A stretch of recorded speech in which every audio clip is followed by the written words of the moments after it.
Dark and vicious Ben 10 Universe Villains. A 10-year-old boy comes across an alien watch that gives him the ability to transform into 10 different aliens. Sounds too good to be true? Well, Ben Tennyson from Ben 10 was one such lucky kid who got his hands on the uber-powerful Omnitrix and went on to become one of the most powerful, favorite cartoon characters of the 2000s. On his wrist with secrets that it hid. Now he's got superpowers, he's no ordinary kid, he's Ben 10. Ben would work with Gwen and Grandpa to save the world from the aliens trying to take over. Ben's aliens were way cooler than most of the characters seen in cartoons back in the first decade of this century, and likewise, the villains he faced were equally badass. Yes, Uncle.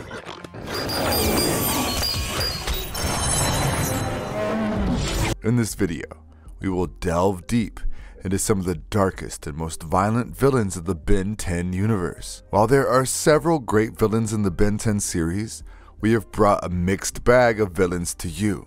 Some are famous for their might and powers, whereas the others are more underrated yet equally sinister. Let's cut to the chase, shall we? I will not be denied!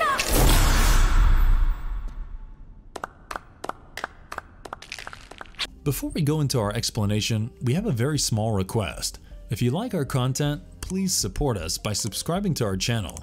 This is a small click for you, but for us, it means a lot. Thank you. Let's begin. And the only thing standing between me and my destiny is you. Vilgax. Vilgax is a being from the planet of Vilgaxia. He's essentially a conqueror and a warlord who serves as Ben's prime nemesis, and even Ben considers him to be one of the most formidable opponents. The intergalactic thug appears as the most recurring villain in the entire series. Although he's a humanoid, his face looks like an octopus with numerous tentacles dangling like a beard. His skin is greenish, with pale spots on his tentacles and face, lacking a nose and ears, but he does have the most menacing looking red eyes. As a villain, he's cruel and is often considered to be the most dangerous entity in the whole universe. His goals and ambitions match his description. His prime goal would be able to get control of the Omnitrix, through which he would be able to create an army of aliens that could transform at his command. Finally have the pleasure of destroying this miserable planet once and for all. This army would ultimately become the key to conquering the universe. He initially chased Ben only to get hold of the Omnitrix from the kid. But once Ben started constantly beating him and imprisoned him in the null void, Vilgax's hatred for Ben grew manifold. In fact, he wished to kill Ben as much as he wanted to possess the Omnitrix. Despite his constant failures, courtesy of Ben, he has still conquered 10 worlds, annihilated 5, and also successfully created a black hole. You are all hired. Your objective is to retrieve the Omnitrix. Naturally, he's more formidable than one can imagine and shouldn't be taken lightly, since apart from Siphon, no other sentient life form wishes to work for him or serve under him. He is forced to work with armies of drones that are programmed to serve as his soldiers and crew. Conqueror of 10 worlds. Prepare the transfer, lackey. As you command. Vilgax was exiled from his home planet Vilgaxia in 1773 on charges of ambitious disobedience. He came to Earth after receiving a distress signal from a Malchuant who was time traveling. On Earth, he came across Ben and was surprised to see how the little kid could transform into several aliens, which made him smitten with the Omnitrix. He has superhuman abilities, and even without his cybernetic augmentation, he can successfully defeat most of Ben's most powerful aliens with ease. When in water, he transforms into his true form, which looks like an octopus, hence displaying metamorphosis. However, after getting the cybernetic enhancements, he gets considerably bigger, and his strength, speed, stamina, and durability are exponentially exaggerated. He's known to have gained the powers and abilities of all the champions he has defeated in the past. Last but not least, He has got shape-shifting arms and laser eyes. Vilgax? How can you be here? These days they call me the Dagon. Dagon had come to Earth with his Lacubra army during the medieval period and tried to invade Earth. But Sir George, who was the first forever knight and the evil organization's true leader, defeated Dagon by cutting out its heart with Ascalon, a weapon that he received from Asmuth. You should know that Asmuth is a master inventor and creator, but his biggest invention probably is the Omnitrix. Some consider him to be the smartest being in the universe. Dagon could exist in various forms through metamorphosis. For instance, he looks black in color in his dragon form with a green underbelly and red, evil eyes. At the end of the series, Dagon is revealed as a huge creature that bears an uncanny resemblance to a giant green octopus. In this true form, he grows brown armor over his body and becomes a hulking monster. His arrogance and insatiable hunger for power are as giant as his stature. He considers himself to be godlike, an invincible entity that is deemed to control the world. Despite treating almost everyone as mere nuisances and trivial, powerless beings, Dagon does respect the powerful and the strong. Enough. I most assuredly have. In the episode titled The Flamekeeper's Circle, his appearance was revealed through a carving. He was introduced as an extra-dimensional god who had come to Earth 1,000 years ago and bestowed humanity with technology. Furthermore, it was stated that he would return once again as he had sworn to bring the Golden Age to Earth, a period where humanity will not know war and disease and only live in peace and prosperity. In the episode A Night to Remember, Dagon took control of both Winston and Gwen and told them that if Vilgax got hold of Dagon's heart, the intergalactic conqueror would rule over all of the universe. Vilgax acquires my heart. He will have power enough to rule your universe. In the two-part episode, The Ultimate Enemy, Dagon not only turned all humans into an esoterica, but took over Gwen as well. However, he couldn't get his hands on Ben, Julie, and Sir George.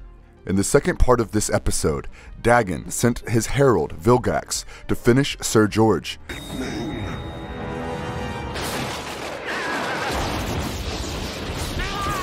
Here, Ben transforms into the alien Way-Big, who then transformed into Ultimate Way-Big. However, Dagon easily destroys Ultimate Way-Big by showering him with acid rain. In the end, Dagon got sucked into a machine that absorbed the powers of living creatures. Interestingly enough, Dagon is heavily inspired by the short story of H.P. Lovecraft. Both Ben 10's and Lovecraft's Dagon are powerful aliens with mind-bending powers and resemble an octopus.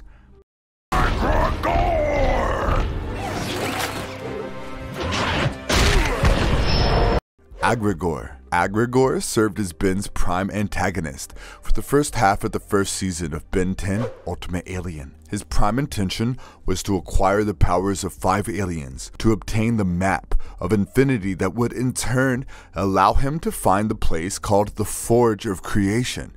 This would make him capable of absorbing the powers of a baby celestial sapien, making him omnipotent and the ultimate conqueror of the universe. Once I have all your powers combined, nothing can stop me from attaining the ultimate prize. He finds the first piece of the map of infinity inside a temple that was plagued with several traps. The temple was located in a strange planet that was divided into 2 equal halves. One half was as hot as the sun, while the other had sub-zero temperatures. He found the second piece of the map on a watery planet with no land. He retrieves the third piece from a warlord. The fourth and final piece, Agregor retrieves from the Sentinel, the guardian of a planetoid named Perplexahedron. Ben! The map! At last, the map is mine. He chances upon the Forge of Creation after finding all the 4 parts of the map. Here, he got an infant celestial sapien, but had to fight young and teenage versions of Kevin, Gwen, and Ben. Before he could absorb the power of the celestial sapien, Kevin stopped him, only to absorb his powers, which left him unconscious. His fate was also left uncertain. Interestingly, he was the first villain who was defeated by someone apart from Ben, and the second such main villain was Dagon. Agregor was an expert spearman and strategist with enhanced tracking skills.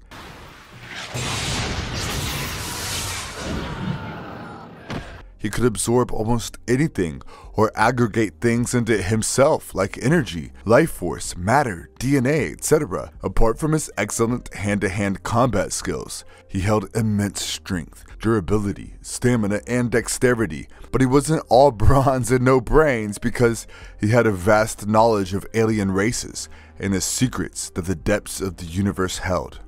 A most difficult creature to find, but I must see you. I am Albedo of the Galvin. Albedo. Albedo is the former assistant of Azimuth, the creator of Omnitrix. He turned himself into Ben's clone while attempting to recreate the Omnitrix. Since his transformation, Albedo holds hatred against Ben and continually seeks revenge. He looked astonishingly similar to Ben in his first appearance. I have all of your powers and a superior intellect. Surrender if you value your life. However, when his and Ben's Omnitrixes reacted, his Omnitrix damaged his DNA and inverted his hair color to white, jacket red, etc. His Galvin form was seen in the episode Double or Nothing. He looked like Azimuth but had red eyes, paler skin, and no wrinkles or tendrils, which could be because of his young age. Albedo has always been an intelligent soul, one of the most brilliant minds in the galaxy. Don't talk down to me, first thinker. Oh, and I wasn't fired. He used to be caring and considerate, but his superior intelligence caused him to look down on others eventually. He ended up becoming an entirely bitter, ambitious, and arrogant being who bore extreme animosity against Ben for wearing the Omnitrix, and Azimuth for taking the credit of being the sole creator of the Omnitrix. Having Ben's DNA, he inherited the same nuances and cravings as Ben. For instance, utter love for chili fries, although Albedo hates these human weaknesses. Coming back to his strife with Azimuth, he had requested Azimuth for an Omnitrix for himself, a request that Azimuth blatantly denied because there couldn't be two Omnitrixes. To get what he wanted, Albedo lost his Galvin self and transformed into Ben's clone. As a fighter, he is potent, which he displayed by defeating Kevin and Gwen using Diamond Head and Swamp Fire, respectively. Even as a human, he successfully knocked out Ben in hand-to-hand combat. However, he doesn't need an Omnitrix to transform because he can do so at will. In the episode The Final Battle, Albedo used a newer version of the Omnitrix called the Ultimatrix. However, Ben later took away the device from Albedo. In Omniverse, he once again tried to build an Ultimatrix, but this time around, Azimuth took it away from him.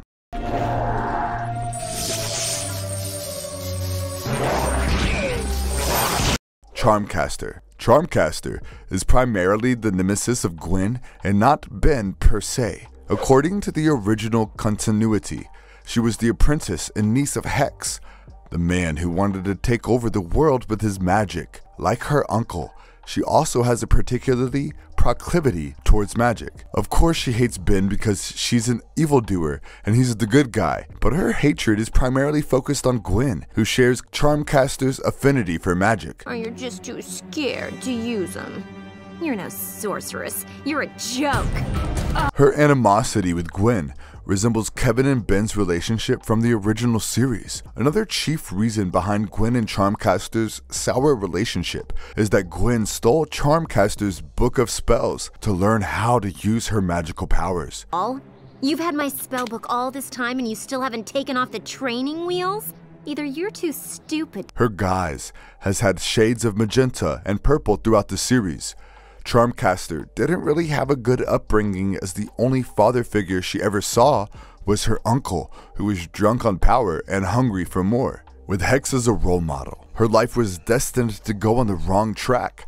I'll take it from here, Charmcaster. That would be a big no, Uncle.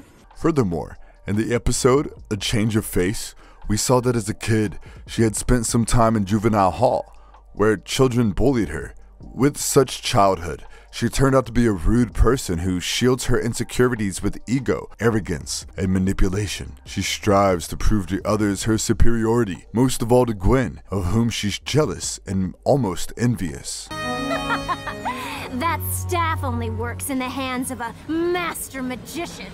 Advitya who's also considered to be the most powerful magician of the universe, had killed Charmcaster's father. Surprisingly, she managed to defeat him, and that gave her a sense of redemption. I am Charmcaster, daughter of Spellbinder, conqueror of Adwaita. She is an eternally troubled girl who even tried to follow the good path a few times, but always ended up on the other side. As a magician, she can levitate, control minds, and the elements of nature as well as bring inanimate things to life. Furthermore, she can teleport, shapeshift, transform into a dragon, etc. Although she is not as powerful as Hex, she can prove to be a challenging enemy.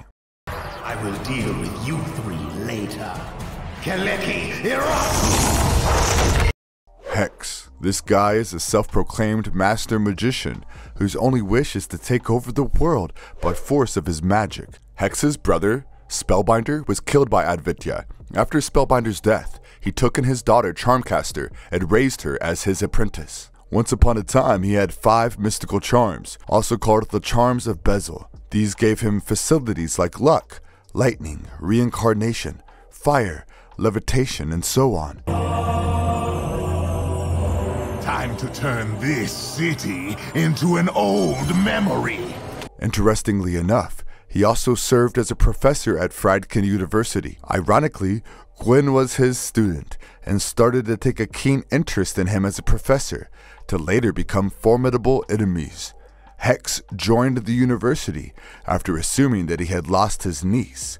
Charmcaster is your niece. Dare not speak that wretched name in my presence. As a man, he has an insatiable hunger for power and can go to any lengths to master his magic. He wasn't prepared to take up the parental responsibilities of Charmcaster and almost always treated her badly and strictly. Respect my dear niece, or you will suffer the consequences. Yes, Uncle. He demanded that his orders be answered with a yes, Uncle. That's not very child-friendly if you know what we mean. Having said that, he has a softer side, and it is evident that he truly loves his niece, despite the way he treats her. As was the case with Charmcaster, Hex also holds more grudges against Gwyn than Ben, often reiterating the fact that he wants his revenge on Gwyn rather than Ben. In the episode Lucky Girl, Hex attempted to steal an ancient book of spells named Arcamada, Book of Spells. The book would have given him immense powers when combined with the charms of Bezel and his inherent magical powers. However, his charm of luck went to Gwyn's possession, who quickly learned to use its powers. Eventually, Gwyn destroys the other charms. In the episode titled Tough Luck, Charmcaster broke him out of the prison, and the two of them went on the quest to find the Keystone of Bezel, which he wanted to use to recreate his 5 lost charms.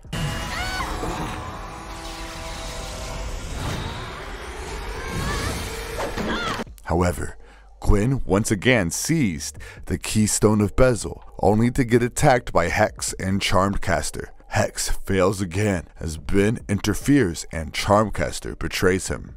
You cannot stop me!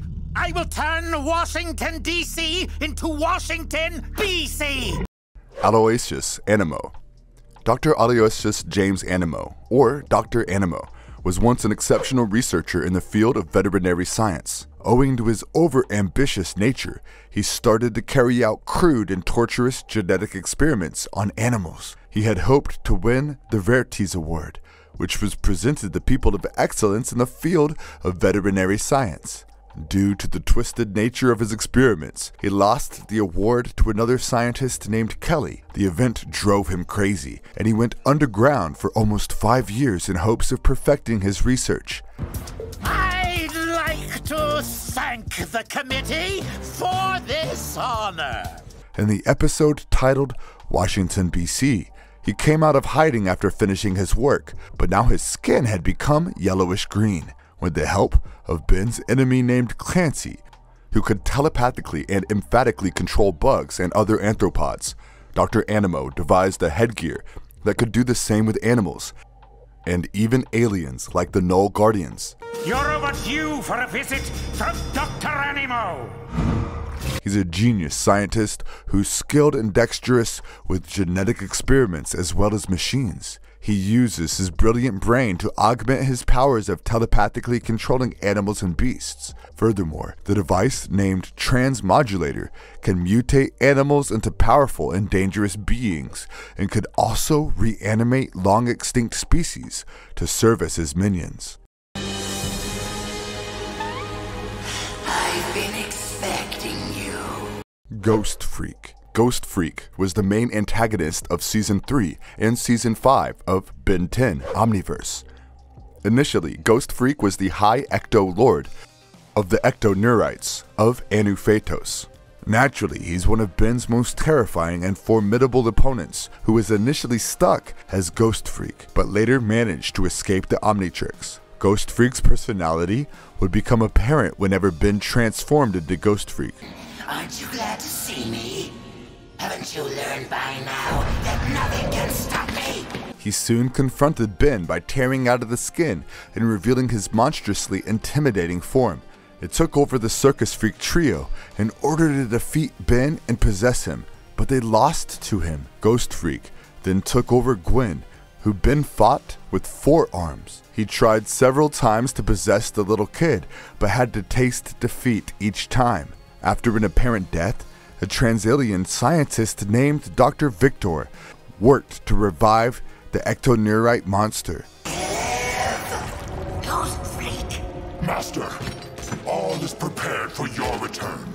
Ghost Freak is known to make brilliant and elaborate schemes to further its intentions. Such plans are almost always well thought out, complex, cunning, and resourceful. His prime intent is to gain as much power as possible. One of his more innovative plans was to transform Earth into a world of darkness by cloaking it with corrodium so that he could rule over Earth. While he is a laborious villain and executes most parts of the plan by himself, he doesn't shy away from recruiting others like Lord Transil, Cthulhu, Victor, and others either. He happily resorts to violent displays of power without any restraints against villains alike who are uncooperative or who don't ally with him. In fact, once he tried to possess a Vilgax to take over Vilgaxia. The major cause of his enmity with Ben is the fact that he was trapped in the Omnitrix for a long time and wanted to make Ben feel the same entrapment and sense of claustrophobia. Every other timeline. Eon. Eon was a Cronian, but his planet Cronia was banished out of time itself. He escaped this fate and landed on Earth, where he wished to find the Hand of Armageddon, a powerful weapon that could free his people and allow him to wage war against Earth. But his plans don't come to fruition because the plumbers took him in custody and froze him in a cryogenic cell for 200 years. He managed to thaw out and recruited several ape-like minions to help him procure the weapon he needed.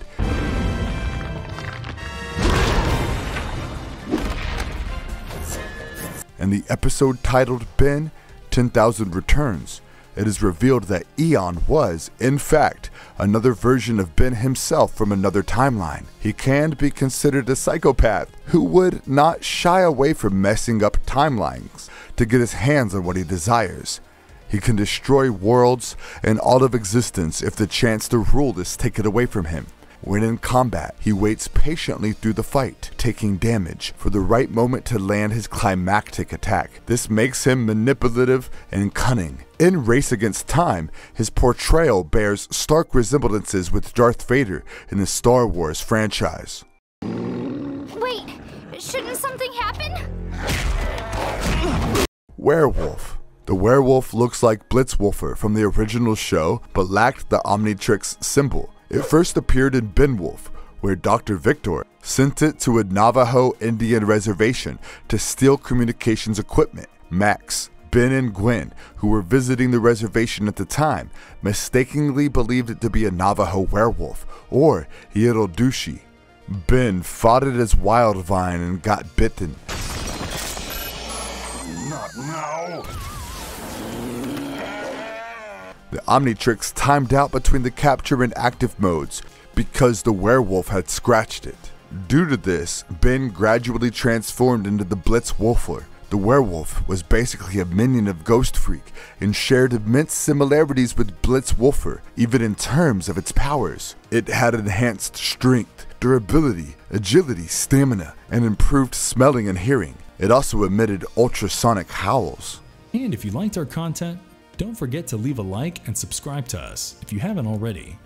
Have a good one and be safe. Thanks everyone. Hey! Where's my